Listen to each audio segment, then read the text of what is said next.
नमस्कार दोस्तों, जसीरेख में आप सबका हार्दिक स्वागत है। ये वीकेंड का प्रोग्राम जिसमें हम चर्चा करते हैं कि आने वाला जो हफ्ता है उसमें क्या क्या हो सकता है, क्या क्या संभावनाएं हैं। खास करके मंडे को जो लेवल्स रहेंगे वो किस तरह से चल सकते हैं। लेकिन इस वीकेंड पर सबसे ज़्यादा चर्चा जो थी वो थी supreme court, US supreme court, United states of America के जो सुप्रीम कोर्ट ने ट्रंप टैरिफ्स के ऊपर जो ऑर्डर सुनाया है और उनको कहा है कि भाई वो लीगल नहीं है और वो बंद किए जाने चाहिए। उस पर जो फैसला आया उसकी ज़्यादा चर्चा रही है। और जैसे ही वो फैसला आया उसके बाद, उसके तुरंत बाद ही ट्रंप साहब हैं, ट्रंप साहब ने एक प्रेस कॉन्फ्रेंस की और ट्रंप साहब ने अच्छा भरा भला बुरा जो भी कहना था कहा, जजेस के लिए बहुत कुछ कहा। और उन्होंने उस समय ये कहा कि ग्लोबल टैरिफ्स मैं क्या कर रहा हूँ कि all across across the board 10% tariffs लगा रहा हूँ, अक्रॉस द बोर्ड। अब चलो, वहीं बात रुक जाती तो अलग थी। कुछ घंटों में, नॉट इवन 24 आवर्स, दोबारा से उन्होंने कहा नहीं नहीं, 10 नहीं, 15% टैरिफ्स का मैं ऑर्डर साइन कर रहा हूँ। मतलब आपको पता है कि ट्रंप है, ट्रंप कुछ भी कर सकता है, कभी भी कुछ भी कर सकता है। वो कहते हैं ना, ट्रंप है कि मानता नहीं। वो इसका मेक अमेरिका ग्रेट अगेन वाला जो जो कहानी थी, जो इसका एक किस्सा है, वो आप लोगों को सबको मालूम है कि वो चाहता है मेक अमेरिका ग्रेट अगेन। अब वो कितना ग्रेट अगेन होगा नहीं होगा उसके बारे में तो अभी समय ही पर ही पता चलेगा। लेकिन लोगों ने कहा कि साहब ये जो टैरिफ्स जो इसने कलेक्ट ऑलरेडी कर लिए उनका क्या। अमेरिका ने जो ऑलरेडी टैरिफ्स इकट्ठे कर लिए हैं लोगों से, दूसरे कंट्रीज से, उनका क्या। देखिए, उन टैरिफ्स की कहानी ये है कि उस पर कुछ भी सुप्रीम कोर्ट ने नहीं कहा। अब जो इंडिया है इसके लिए क्या बहुत अच्छा हुआ ये। देखिए, इंडिया के साथ जो डील डील हो रही थी या हो रही है, अभी भी डील साइन नहीं हुई है। और ऑलरेडी हमारे जो एक शिष्टमंडल कहते हैं, जो भी कहते हैं उसको, डेलीगेशन जो है वो ऑलरेडी यूएस में बैठा हुआ है साइन करने के लिए उस डील को।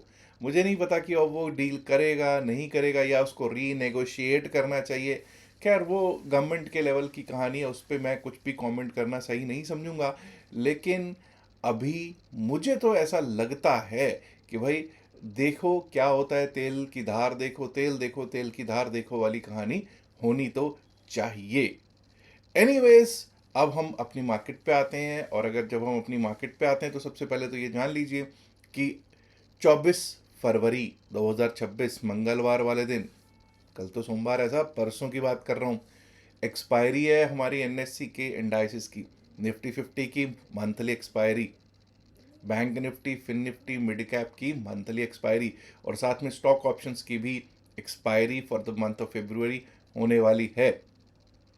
कई लोग कहेंगे साहब इतनी जल्दी क्यों, क्योंकि आपको पता है फेब्रुवरी मंथ छोटा मंथ होता है ये। एनीवेज, अगर हम अब बात करें किस तरह से चल सकता है, आइए ज़रा देखते हैं। और सबसे पहले आज हम जो देखने वाले हैं वो है विक्स इंडिया वॉलेटिलिटी इंडेक्स की कहानी। दोस्तों, जब हम वॉलेटिलिटी इंडेक्स देखते हैं तो देखिए इंडिया विक्स क्या कर रहा है। देखिए, कहीं आप अगर देखेंगे तो बृहस्पतिवार को जब देख रहे थे तो 9.8 9.7 पे था। लेकिन शुक्रवार को 14.36 पर जाता हुआ दिखाई दे रहा है। यानी कि volatility index before the monthly expiry हलचल करता हुआ दिखाई दे रहा है, हलचल करता हुआ। वॉलेटिलिटी के चांसेस हैं। अच्छा भी रहता है कि जब विक्स इंडिया बढ़ता है तो भाई पैसे बनाने के चांसेस भी अच्छे रहते हैं। अगर हम ये देखें कि एफ आई आईज और डी आई आईज का क्या ट्रेडिंग एक्टिविटी है, तो एफ आई आईज और डी आई आईज का ट्रेडिंग एक्टिविटी हमें बता रहा है कि 934.51 करोड़, 934.51 करोड़ के नेट सेल में, कैश में हमारे प्यारे विदेशी संस्थागत निवेशक एफ आई आईज बैठे हुए दिखाई पड़ रहे हैं। डी आई आईज 2637.15, 2637.15 करोड़ के कैश में नेट बाय में बैठे हुए दिखाई पड़ रहे हैं। अगर हम देखें कि एफ आई आईज का डेरिवेटिव्स का स्टैटिस्टिक्स क्या है, क्योंकि अगर ये ना दो ना, बहुत लोग लिखने लग जाते हैं एफ आई आईज का डेरिवेटिव स्टैटिस्टिक्स क्या है।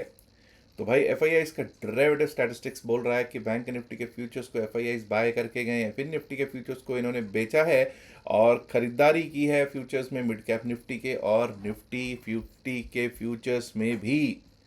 अब दोस्तों, हमें आगे बढ़ना है और देखना है कि किस तरह से चार्ट्स पे निफ्टी 50 स्थित है, निफ्टी 50 किस तरह से चल सकता है। लेकिन उससे पहले मैं आप लोगों को एक बात बताना चाहता हूँ। जो हमने वीकेंड पे वीडियो दिया था सैटरडे को, उस पे लोगों ने मुझे पता क्या-क्या बोला? ये भाई देखो, ये ट्रम्प के बारे में इतनी बातें कर रहा है, जो ट्रम्प टैरिफ्स है उसके बारे में मैंने इस पे चर्चा की। वो एंड स्क्रीन पे मैं वो लगा भी दूँगा एक बार को वीडियो, ठीक है? एंड स्क्रीन से अगर कोई देखना चाहता तो वो देख सकता है। लेकिन उस पे लोगों ने कहा ये भाई, कुछ ने कहा ये भाई जो है देखो कितना पॉजिटिव है, ये कॉल होल्ड करके गया है। कुछ ऐसे थे जिनको नेगेटिव लगा, उन्होंने लिखा ये भाई जो है ना ये पुट लेके गया है। एक ने लिखा the speaker has bought a put, that is why he is emphasizing on this. I don't know, but मैं यहाँ ये क्लियर बता दूं, मैं कभी भी कुछ भी होल्ड करके नहीं जाता हूँ। मुझे लगता है पिछले 2-3 साल से तो कभी भी कुछ होल्ड करके गया ही नहीं हूँ। होल्ड करके जाना कोई समझदारी नहीं होता। जब मैं इतना उससे कहता हूँ, जो भी मेरे साइकोलॉजी पर वीडियोस होते हैं, ट्रेडिंग साइकोलॉजी पर, उसमें मैं क्या कहता हूँ कि भाई कुछ भी कभी भी होल्ड करके जाना, खास करके ऑप्शंस बाइंग में, समझदारी बिल्कुल भी नहीं है। और जब आपको पता है कि आजकल विश्व में जो हो रहा है, ट्रम्प साहब कुछ भी कभी भी क्या कर दें, कोई भरोसा है क्या? नहीं पता। अब भी ये भी एक कहानी है कि ये नहीं पता कि ईरान के ऊपर कब क्या कर देगा। ट्रम्प टैरिफ्स के ऊपर क्या हो रहा है, ये इसकी कहानी भी कुछ समझ किसी को नहीं आ रही है। तो जब ऐसी स्थितियां हों तो वीगा कभी भी, वीगा जो है वो शॉर्ट अप हो सकता है। और वीगा के ऊपर जब कहानी आती है तो आपको पता है कि कोई भी बड़ी मूवमेंट अपसाइड की या डाउन साइड की कभी भी हो सकती होती है। तो खैर एनीवेज, हम लोग चलते हैं और देखने की कोशिश करते हैं। तो इसका मतलब ये है कि भाई मैं भी कुछ होल्ड करके कभी ना जाता हूँ, ना ही कोई गया हूँ। तो इसलिए I am going very very neutral. और जब मैं न्यूट्रल चलता हूँ तो आप देखेंगे कि क्या रह सकते हैं लेवल्स। और सबसे पहले हम देंगे निफ्टी 50 के लेवल्स को। दोस्तों, जब हम निफ्टी 50 की बात करते हैं तो निफ्टी 50 25,571 25,571 पर क्लोजिंग दिया शुक्रवार वाले दिन। जब ये क्लोज दिया तो भाई हम अभी भी 9 डेमा, 20 डेमा, 50 डेमा, 100 डेमा के नीचे क्लोज दे रहे हैं। वीकनेस है अभी भी, धड़ल्ले से कह रहा हूँ, वीकनेस है अभी भी मार्केट में। एनीवेज, जब हम लेवल्स की बात करेंगे तो हम रिस्पेक्ट देंगे शुक्रवार के हाई को, 25,663 फ्राइडे का हाई। जब तक हम इसके ऊपर चलेंगे नहीं, टिकेंगे नहीं, अप साइड के बारे में सोचेंगे नहीं। उसके ऊपर का जो लेवल आ सकता है वो आ सकता है 25,700, 701, 25,700, 701। अगर हमने उसको पार कर दिया तो 25,744, 25,744, 25,780 का लेवल है। और उसके ऊपर लेवल जो दिखता है हमको 25,820, 821 का, 25,821 का लेवल दिखता है। वहीं दोस्तों, अगर हमको 25,490 टूटता हुआ दिख गया डाउन साइड के लिए, 25,490 टूटता हुआ दिखा, तो आप ये समझ जाइएगा कि डाउन साइड का रुख तैयार हो जाएगा, जो कि हमको लेकर जा सकता है 25,447, 25,447 की और अगर वो भी टूट गया तो 25,400, 25,400 and below that we might be able to see 25,372। उसके नीचे 25,370, 372 तक के लेवल्स दिखाई पड़ सकते हैं। जहाँ तक मुझे याद आ रहा है 25,372 जो है, 25,372 एक बहुत ही इम्पोर्टेंट लेवल रहना तो चाहिए निफ्टी 50 के लिए। आइए अब बात कर लेते हैं निफ्टी बैंक की। जब मैंने निफ्टी 50 पे बात की थी तो मैंने कहा था ये कमज़ोर है। बैंक निफ्टी की जब मैं बात कर रहा हूँ तो ये समझ जाइएगा यहाँ पर अभी भी ताकत है।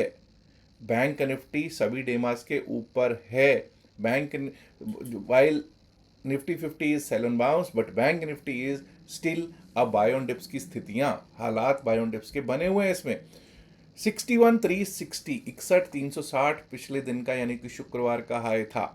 61,360 के ऊपर अगर हम चलेंगे, टिकेंगे, अपसाइड के बारे में तभी सोचेंगे। For the first level of 61,486, 61,486, 61,486, 61,500 एक रेजिस्टेंस रह सकता है। जी हाँ, रह सकता है।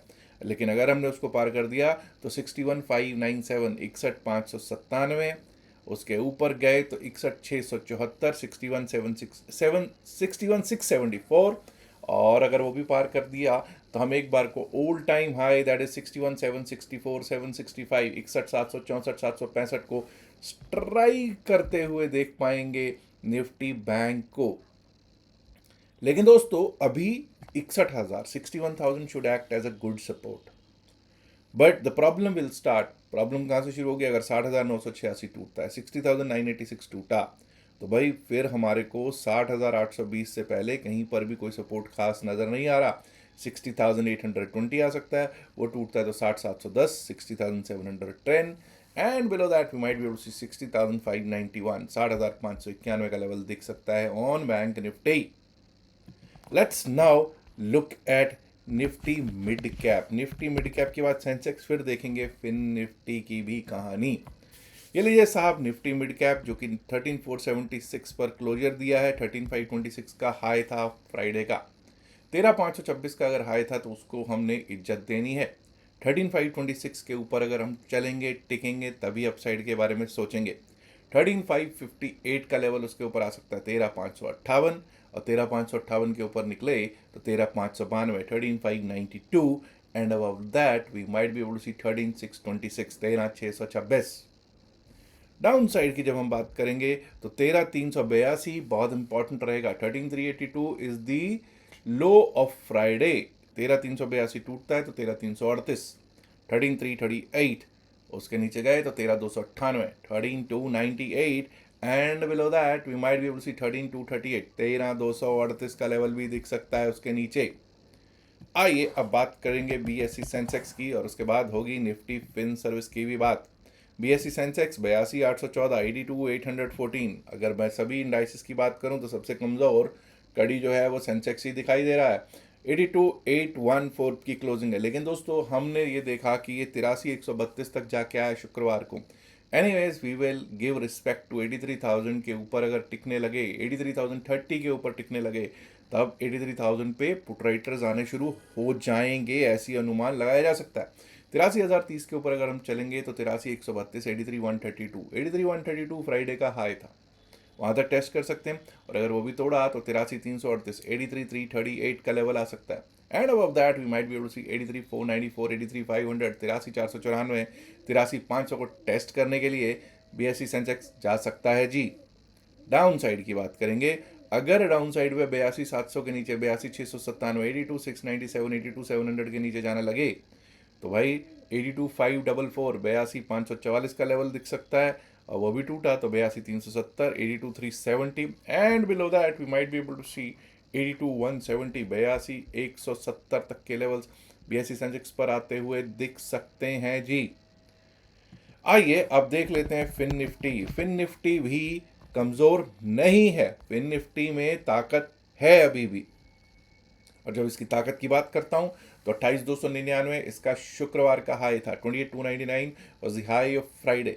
28,300 के ऊपर चलेंगे टिकेंगे तभी अपसाइड के बारे में सोचेंगे। 28,300 के ऊपर 28,363, 28,363, 28,413, 28,413, 28,463, 28,518, 28,463 यानी 28,463, 28,518 का लेवल्स आ सकते हैं, अपसाइड पे देखने को मिल सकते हैं।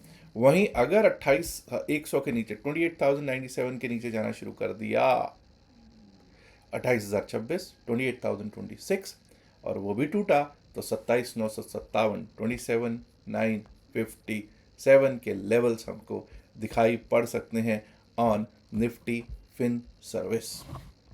तो दोस्तों ये बात हुई आपकी bank Nifty, Nifty mid cap, fin Nifty, Sensex और निफ्टी 50 के लेवल्स की। अब बहुत लोग ऐसे हैं जो क्रिप्टो करेंसी में नए लोग जुड़ रहे हैं। अगर आप भी हमारा क्रिप्टो करेंसी का ग्रुप से जुड़ना चाहते हैं, हमारा क्रिप्टो करेंसी के ऊपर एक ग्रुप है जिसका नाम है क्रिप्टो चैम्प्स। अगर आप उससे जुड़ना चाहते हैं तो आप जुड़ सकते हैं, लेकिन उसकी कोई एंट्री फीस कुछ नहीं है, कोई फीस नहीं है। हाँ, हमारे लिंक से आपको अकाउंट खुलवाना पड़ेगा। डेल्टा एक्सचेंज में आप हमारे लिंक से अकाउंट खुलवा सकते हैं। डेल्टा एक्सचेंज का लिंक आपको description of the video, pin message of the video में दिया गया है। और साथ में क्या मिलता है, ग्रुप में सिर्फ एंट्री नहीं नहीं नहीं, जो फ्री क्लासेस होते हैं, जो फ्री सेशंस होते हैं, उसमें भी आपको एंट्री मिल जाती है। याद रखिएगा, जो भी बातचीत इस वीडियो में की गई है सिर्फ और सिर्फ एकेडमिक पर्पस से की गई है। इसका बाय सेल की सलाह से कोई लेना देना नहीं है। बाय सेल की सलाह के लिए आप अपने फाइनेंशियल एडवाइजर से बात कर सकते हैं। उम्मीद करता हूँ वीडियो को ऑलरेडी आप लाइक कर चुके होंगे, नहीं किया तो लाइक कीजिएगा, शेयर कीजिएगा इस वीडियो को अपने दोस्तों के साथ जैसे संख्या में। एंड माय डियर फ्रेंड्स, अगर आपने अभी तक जैसे चैनल को सब्सक्राइब नहीं किया तो दोस्तों देर किस बात की, सब्सक्राइब करना तो बनता है ना। शुक्रिया, नमस्कार, धन्यवाद, good luck for Monday, bye bye.